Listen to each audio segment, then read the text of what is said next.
Hello, everyone. Welcome back once again. I am Nicodemus Kane, and today is July the 20th of 2022. It's a Wednesday, I think. I don't know what day it is anymore. And I was going to say something, and now I forget what I was going to say. So I guess it doesn't matter.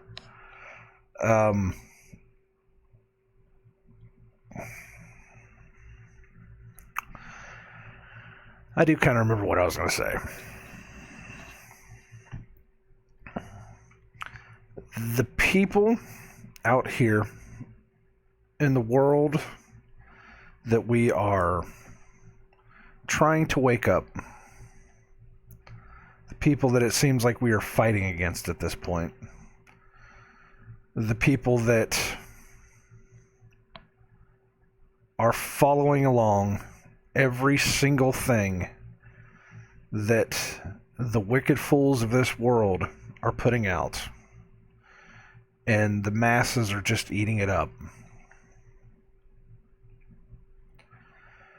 Those people, though you love them, though you care for them, though you want for them to be mindful of the truth and be happy,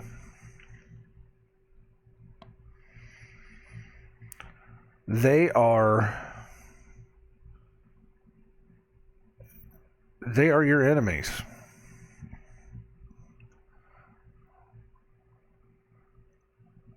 If they cannot be turned, or if they cannot see reason, or if they cannot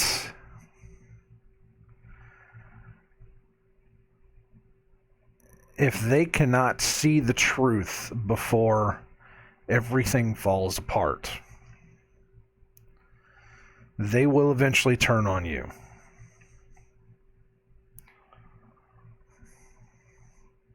That does not mean you have to stop loving them. That does not mean you have to stop caring for them. That does not mean you have to stop trying. But from this point on, there is a trust issue. You have to be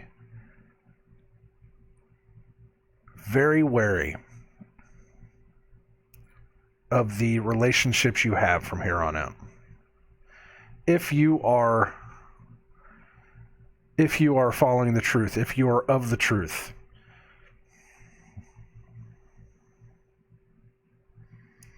you have to be wary. These people out here are evil and wicked, and they have turned good people evil and wicked. And the people that you care for that are just going along with the lie just to go along,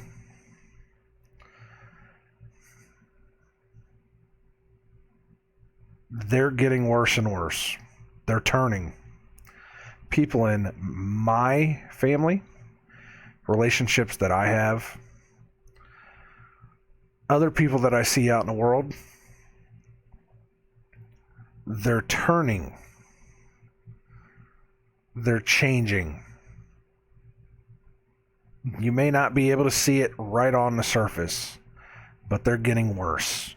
Again, that does not mean you have to abandon them. Eventually you will. Right now, you don't have to abandon them. But definitely be wary of them. That's all I can say about that. There's so many people that I see just are making this turn into evil. Just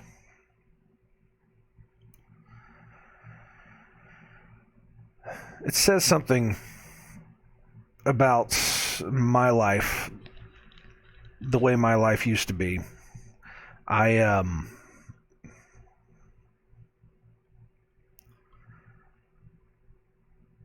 went back looking through my old Facebook comments and messages again looking up old people I hadn't talked to in a while.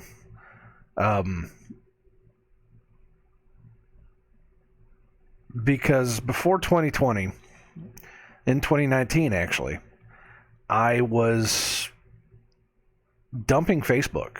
I was absolutely dumping Facebook. I was slowly removing what friends I had left because I had lost a lot of friends. As soon as I was saved and as soon as I started spouting the truth, people started just leaving, just dumping me straight off because they didn't care. They don't, you start spouting the truth, people don't want to hear it because they choose to live in their unrighteousness. That's a hard saying, but it's a fact. It's a fact. They don't want to be a part of it. They are too happy in their lies. So they will abandon you because you are not part of their script. So I had so many people that just up and left. I didn't have very many friends anyways, to be honest. At the most, I think I ever only had like 100. I mean, I was on Facebook. I was trying to be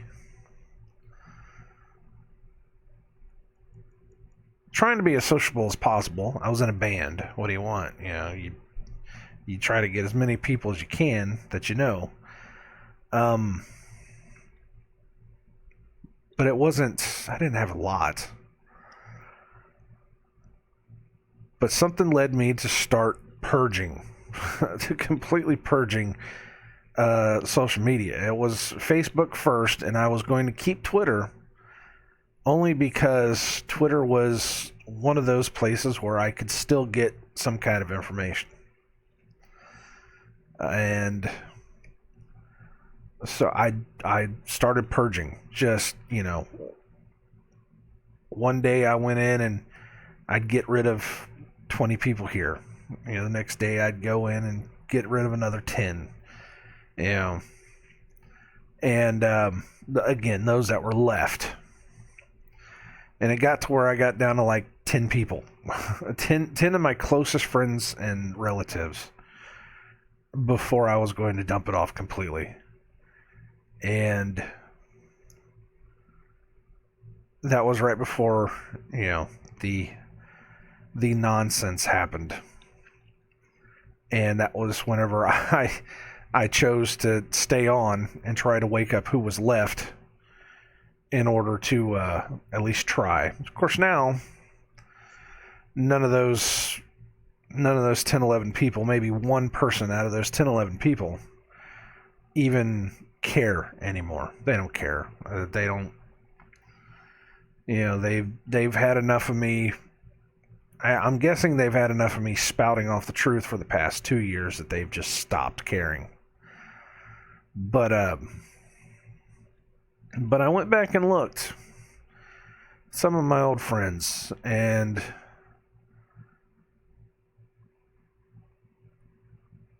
all of them bit into the lies. Hook, line, and sinker. I could not find one single person that was involved with or telling the truth. They all bought for the lies. They were all in some way or another they had all turned. And what was worse is some of them have turned so much over the point of who I used to know them. You could now consider them evil. Some of them, even though they dabbled in being edgy Satanists or, anarchists or atheists. Some of them considered themselves witches and pagans. Again, I came from a heavy metal background, so you have to understand the kind of people we're dealing with. so many of them have embraced it now. Just flat embraced Satanism or paganism or whatever.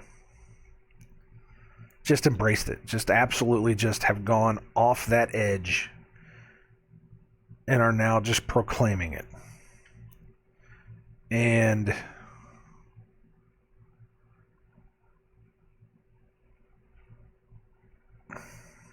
I look at those people. Some of them were good friends. Some of them were really good friends that I really respected and cared for. And I look at them now and I think if I ran into those people again on the street, I can't trust them. I can't trust them to have my best interests in their hearts, because they have gone so far over the side. I can't wake those people up.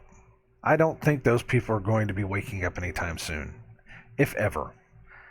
Again, some of those people, when I tried to wake them up, they just drop me. They don't care. But looking at it, some of them are family too. There's a couple family members that I have that I can't trust. I can't trust that I can be in the room with this person and not wonder what they're going to say or what they're going to do. That's how evil and manipulative the world has become. And what is going to be worse is as we go forward from here, because there has been a push for people to not only reject any kind of conspiracy theory or story against the narrative. There is a push, maybe subtle, but it's there. There is a push for people to turn in others that don't agree with the narrative. It's very subtle. It's low lying, but it's there. There have been newspaper articles and web articles, different stories that are saying reject your friends if they start talking about anything that goes against the narrative. Don't listen to them. Don't entertain it. Maybe they're not your friends to begin with. But there's also those stories that are saying, and some of them I've seen, that are saying you might need to turn in your friends if they're saying this because they need help.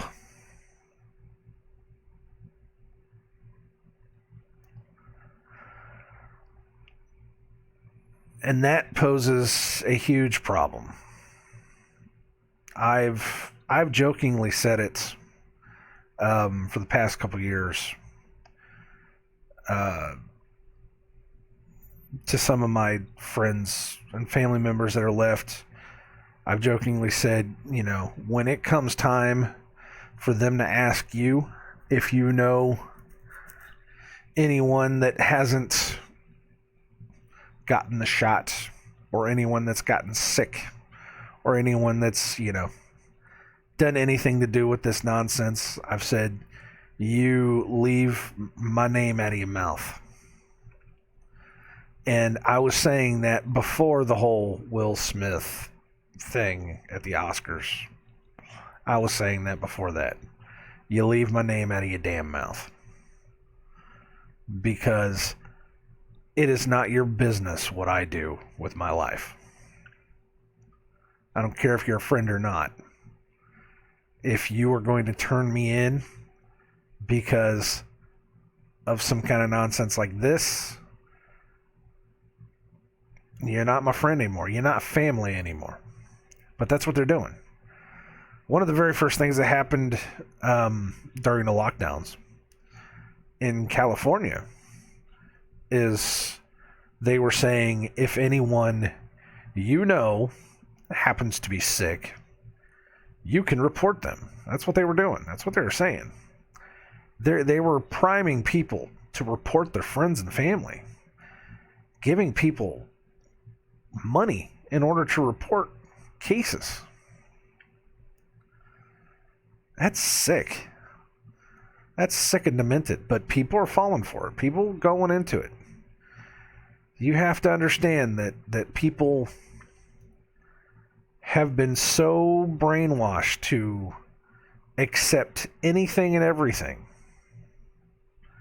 that they will willingly turn their family in if they think that it'll do their family any better.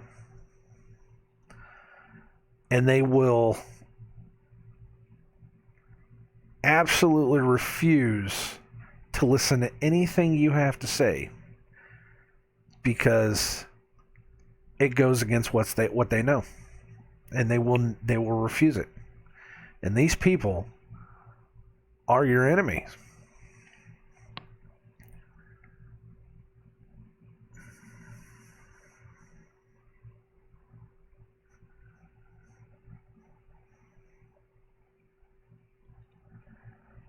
From here on out,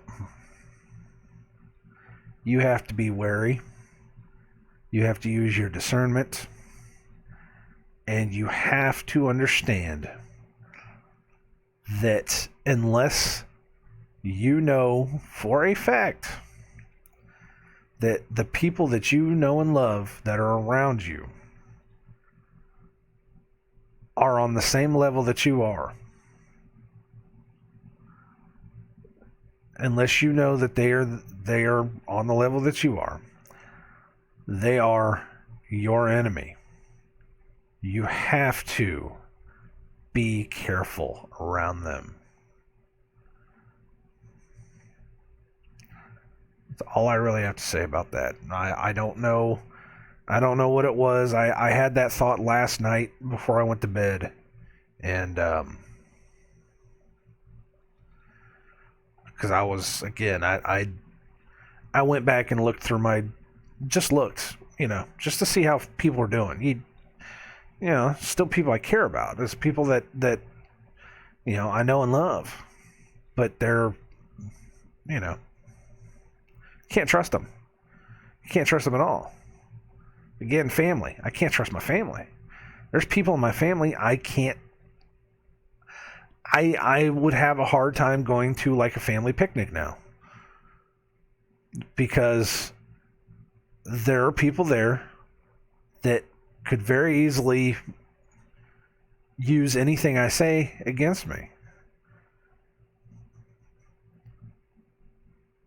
And it's going to come down to that. It's going to come down to where you're going to be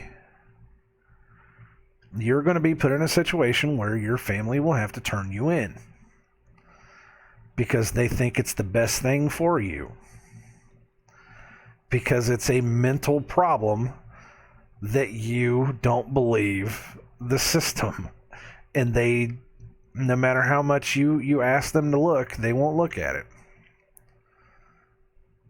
It's just one of those things, you gotta understand how bad it's getting. It's not happening yet, but it's going to be happening, and it's going to be on any number of things that they can simply pull the trigger and say, if somebody speaks out about this, then they have a mental illness and we need to take care of them. That's what it's going to be. And you've been living a lie in this world for the past couple hundred years. And we've seen those lies multiply within the past 22 years. So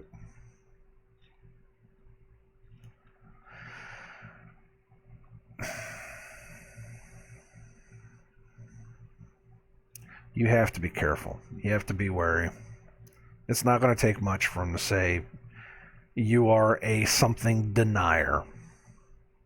And because you are a something denier, and because you refuse to listen, you have to be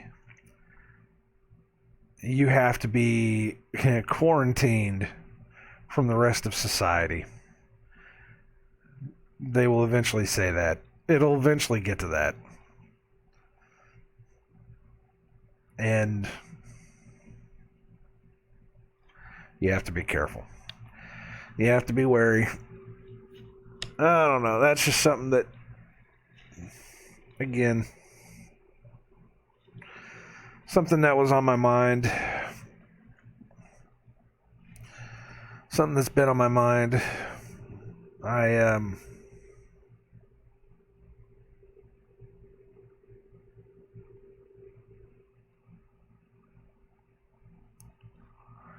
can only hope that for people that have family members like that, people that have, especially close family members like that, that it's possible to at least show them something that will change their mind. I know so many people are so ingrained into the system that they won't listen to anything at all. But I can only hope that for some people out there, that they can show their families, show their friends, people that they actually care about, show their wives, their children. I've seen too many videos of people trying to convince their own children not to do something. It breaks my heart. Absolutely breaks my heart.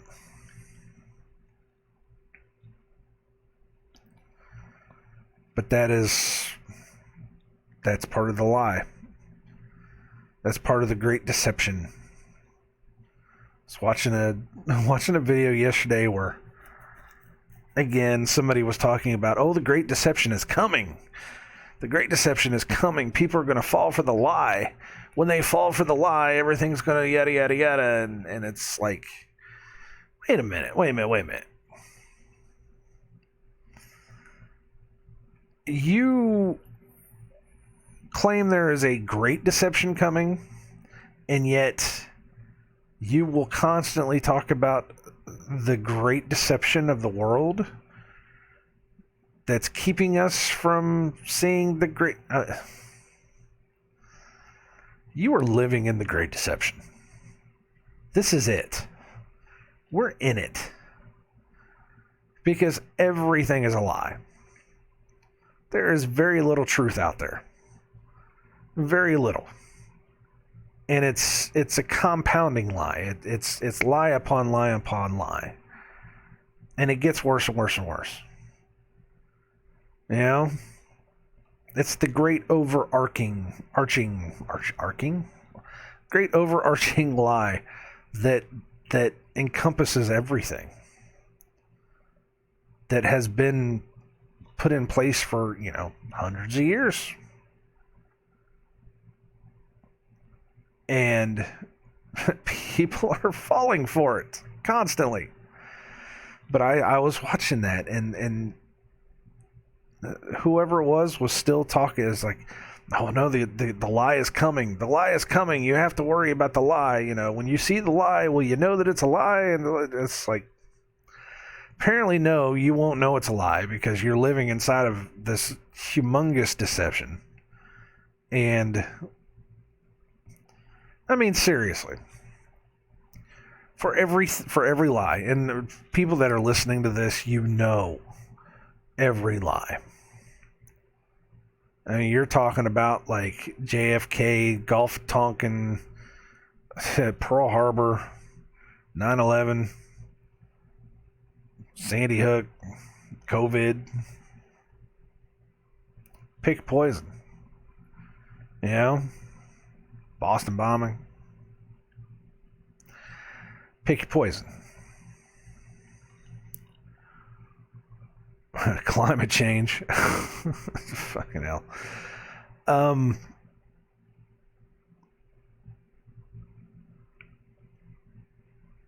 All of these small, tiny lies, and you don't think there's some massive, encompassing, huge lie behind it?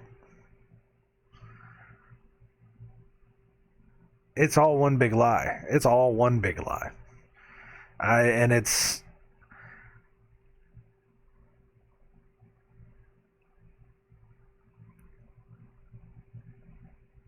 is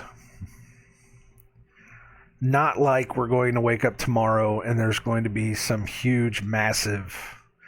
No, I mean, you've been living it for however many years now, and it's gotten worse and worse and worse. That we're not leading up to a big lie. We started with a big lie, and you know.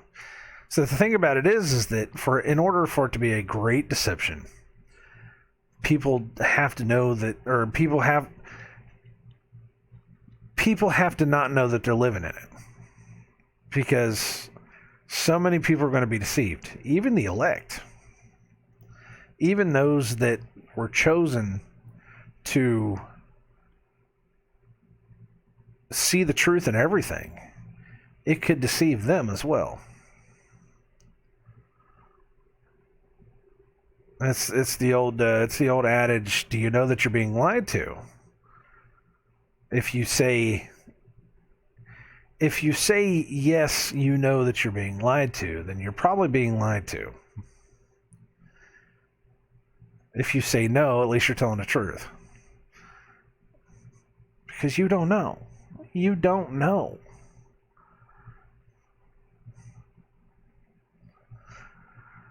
So there could be something far worse underneath, you know? Something far, far worse underneath that we don't know about. Well, 30 minutes of that, and we still got to read Isaiah 17. But that's okay. It's all right. I wanted to get that out. I wanted to get it out last night, but I'm like, no, I'm going to have to wait until tomorrow and talk about it, because people aren't your friends anymore. People are not your friends anymore, and you have to be careful. You have to be careful.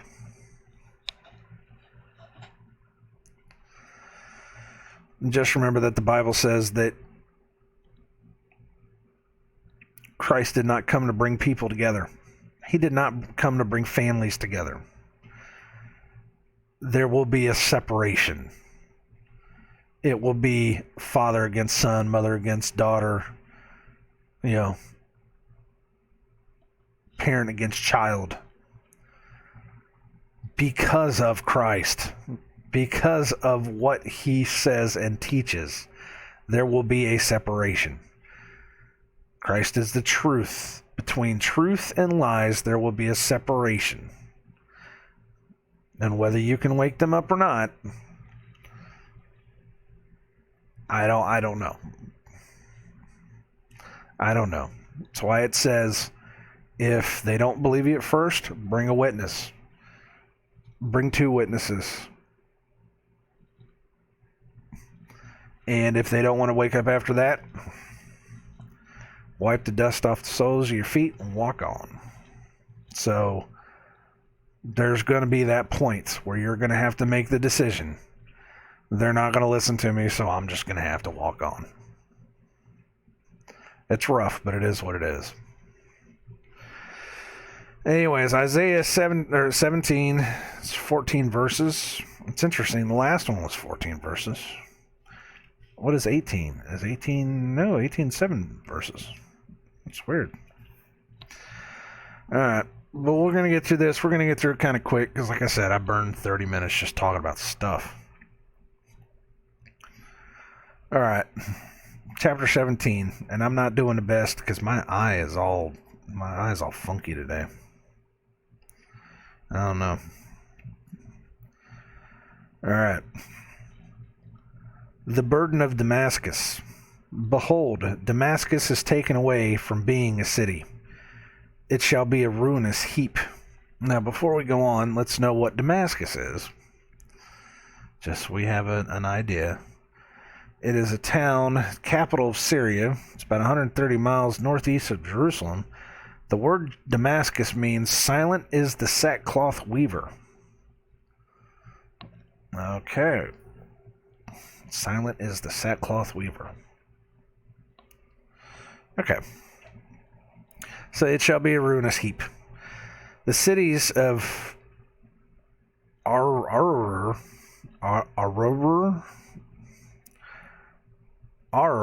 let's just say Ar. I don't know. It's weird.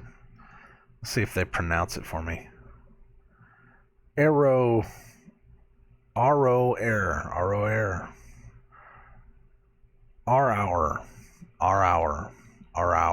Okay.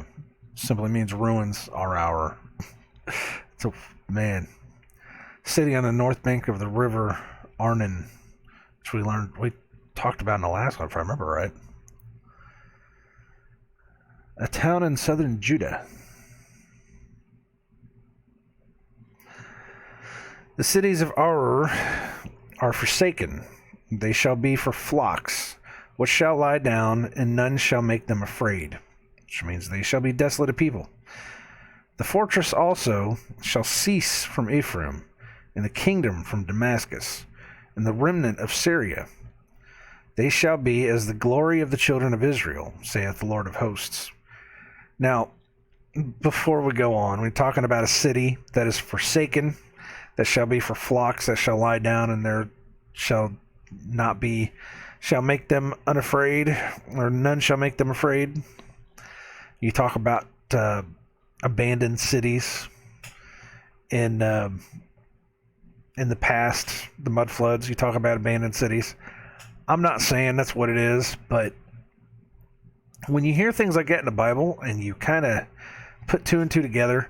Now, I've said this before.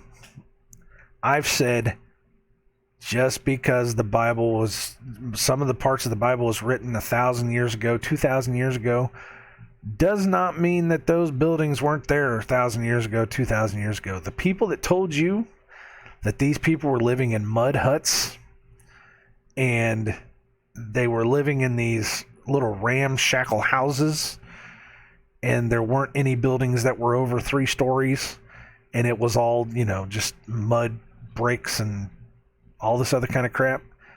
The people that told you that are the same people that lie to you about everything else.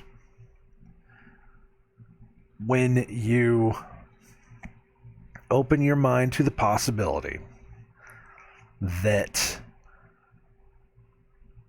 the buildings that we know from the mud floods, that technology could have gone back another 1,000 years or so before Christ, AD, or BC, sorry, before Christ, it opens it up even more. It opens up the understanding of the Bible even more. Yes, we find the ruins of all these different places where it was all mud bricks and all this kind of stuff. That does not mean that's what it really was.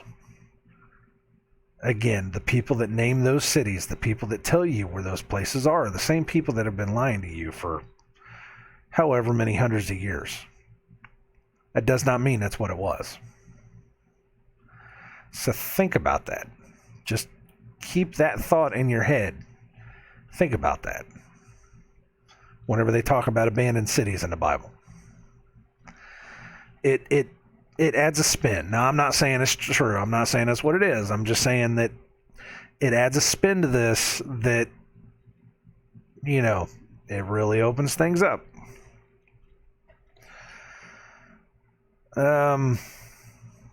The fortress also shall cease from Ephraim, and the kingdom of Damascus, the remnant of Syria. They shall be as the glory of the children of Israel, saith the Lord of hosts. And in that day it shall come to pass that the glory of Jacob shall be made thin, and the fatness of his flesh shall wax lean. Oh man, my eyes. And it shall be as when the harvestman gathereth the corn, and reapeth the ears with his arm. And it shall be as he that gathereth ears in the valley of Rephaim. There we go. Rephaim.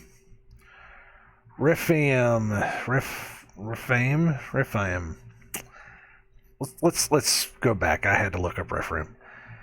And it shall be as when the harvestman gathereth the corn, and reapeth the ears with his arm. And it shall be as he that gathereth ears in the valley of Rephaim.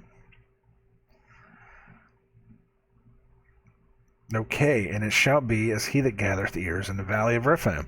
So we all know that who the Rephaim were. Those were the giants.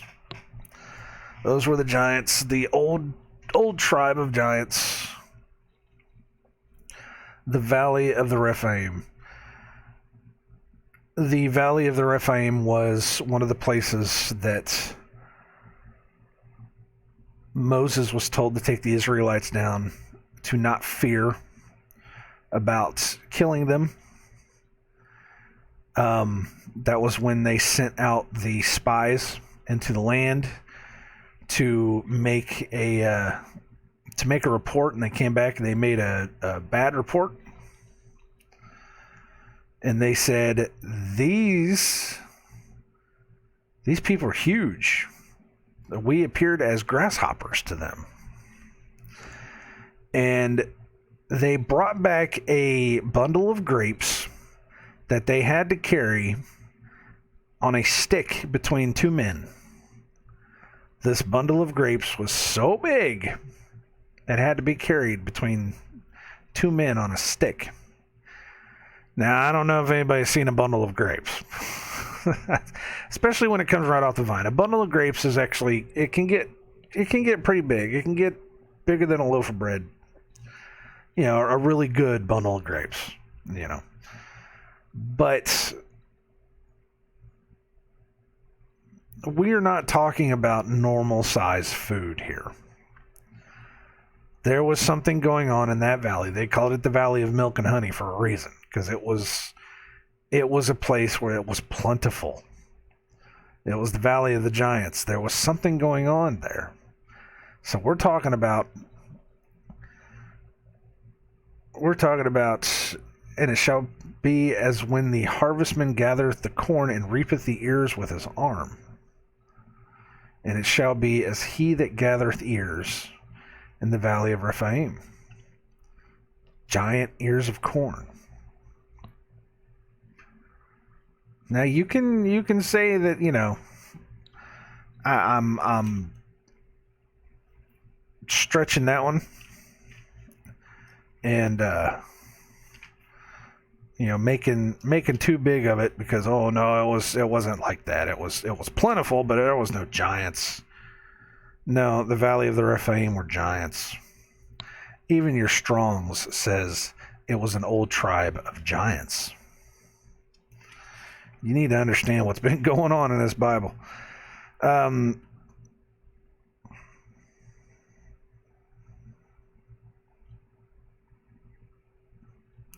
Sorry, I'm just looking through. There was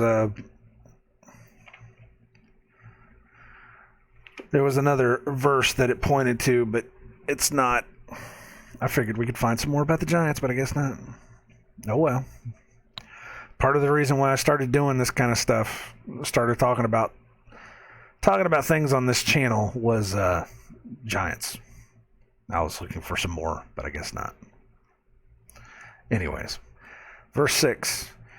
Yet gleaning grapes shall be left in it, as the shaking of an olive tree, 2 or 3 berries in the top of the uppermost bough, 4 or 5 in the outmost fruitful branches thereof, saith the Lord God of Israel.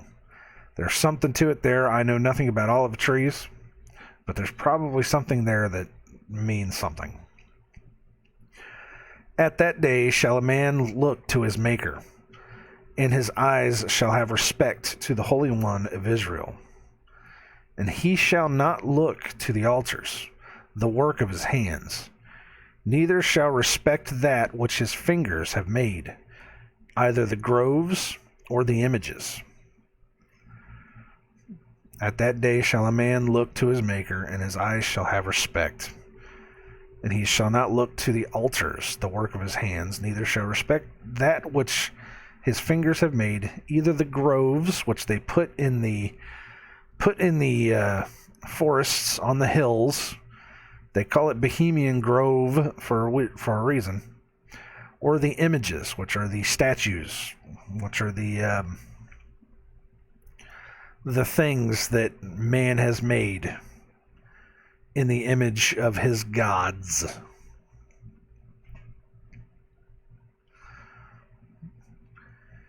Verse 9, in that day shall his strong cities be as a forsaken bough, and an uppermost branch, which they left because of the children of Israel, and there shall be desolation. Because thou hast forgotten the God of thy salvation, and hast not been mindful of the rock of thy strength, therefore shalt thou plant pleasant plants, and shalt set it with strange slips. What is a strange slip? I've got to know what a strange slip is. And shall set it with strange slip, with strange twigs, with strange shoots. In the day shalt thou make thy plant to grow, and in the morning shalt thou make thy seed to flourish. But the harvest shall be a heap in the day of grief and of desperate sorrow. Man, my voice is not wanting to work today. My eyes aren't wanting to work either. I think I need to put some eye drops in or something. So I'm kind of having a hard time reading this. I know I need glasses. I need to go get new glasses. I was laying on the bed the other day and trying to read a comic or something. And I was laying back on my back, and I had it, and I was reading it, and I was like, why is this so blurry? So I had to move it back a little bit. And I moved it back a little bit more. And I moved it back a little bit more, and I'm like, oh my God, I'm blind. I'm getting old. My wife already has bifocals now. It's like that's how bad it's getting.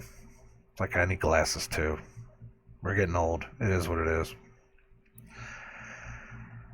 Verse 12. Woe to the multitude of many people, which make a noise like the noise of the seas, and to the rushing of nations, that make a rushing like the rushing of mighty waters. Woe to the multitude of people, which make a noise like the noise of the seas. Okay. The nations shall rush like the rushing of many waters, which sounds like what's going on now. But God shall rebuke them, and they shall flee far off, and shall be chased as the chaff of the mountains before the wind, and like a rolling thing before the whirlwind. And behold, at eventide trouble, and before the morning he is not. This is the portion of them that spoil us, and the lot of them that rob us. So they shall, where is it? The nations shall rush like the rushing of many waters, but God shall rebuke them, and they shall flee far off, and shall be chased as the chaff of the mountains before the wind, and like a rolling thing before the whirlwind. So they shall flee, but God will follow them. And behold, at eventide trouble, and before the morning he is not. For the morning, he is not.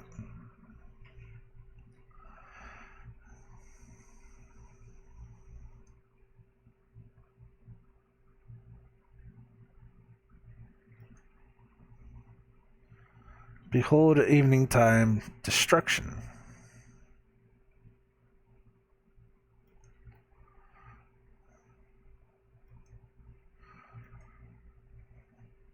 And this is the portion of them that spoil us and a lot of them that rob us.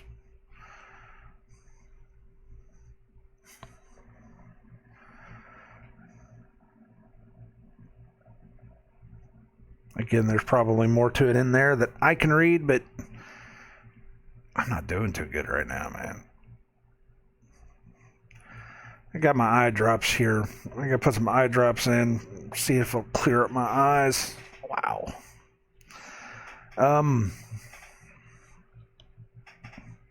So just like Moab, Damascus shall be completely wiped out. But there's more of that. The cities shall be abandoned. The places shall be abandoned. And, there shall be nothing there. Still, though, when you're going back to, like I was saying, with the cities that were desolate and empty. Now, I'm not saying that they had, all of these places as far back as, these times. I'm not saying that at all.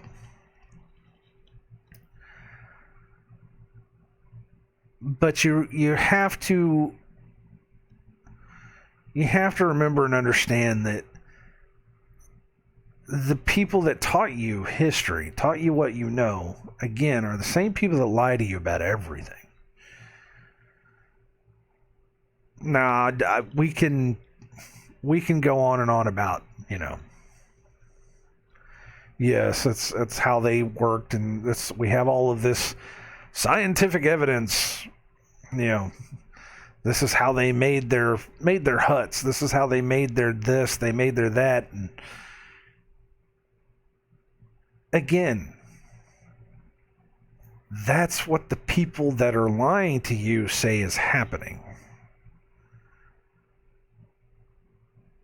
I mean, for all we know, it could have been motorized cars back in the day of the Bible. We don't know. It's interesting. Okay, here's one for you. I'm not going to say that they were motorized cars. I'm not going to say that there's cars rolling around, because that just sounds insane. I get it.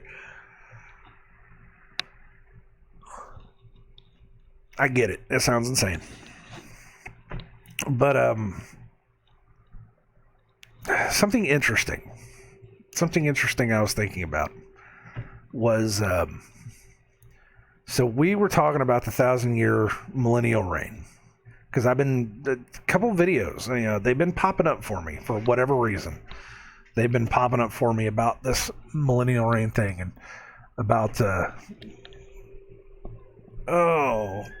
my granddaughter's here. It's early, honey. What are you doing? Hold on a second, guys.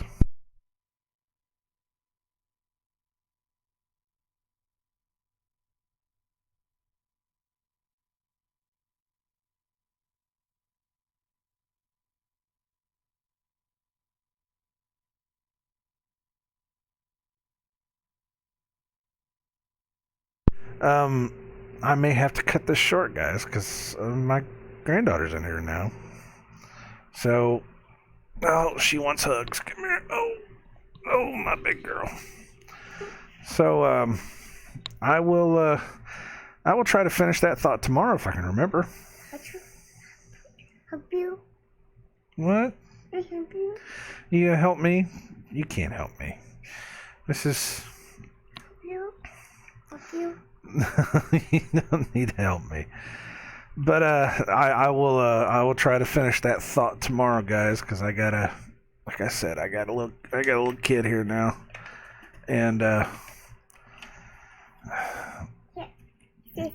okay, well, thank you. I will do that. All right. Do you want me to say that? Yeah. What does it say? Is it 1, 2?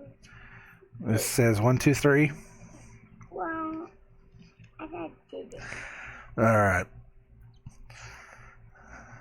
So, anyways, guys, I will talk to you tomorrow. Hopefully, I can remember what I'm thinking about today, because it was pretty good. But you know how it is. Whenever you got kids come in and nobody else is awake, it is what it is. Or do you want to hear it? Do you want to hear what I was going to say? Mm-hmm. So back in the day, there was 1,000 years where Christ possibly came down to earth, and he reigned on the earth for 1,000 years, and everything was all nice and big, and they made all these really nice cities and all this other kind of stuff, and they had all these pictures and paintings of these ships flying through the air. They made mine big. Oh yeah, they made it real big. I know. Yeah. But they had all these paintings of ships and stuff that were flying through the air that nobody could explain. And nobody understood what they were. So what if during those 1,000 years that they were able to make flying ships? What do you think about that? Well, we did. Yeah, that's my water. It's cold, isn't it? Yeah. But what do you think about that? It's like sesame. Yeah, it's like that. It's like sesame. All right. I shall talk to you all later. God bless everyone. Take care of yourselves, and I'll see you then. Say bye to the people. Bye, people. Bye, people. All right.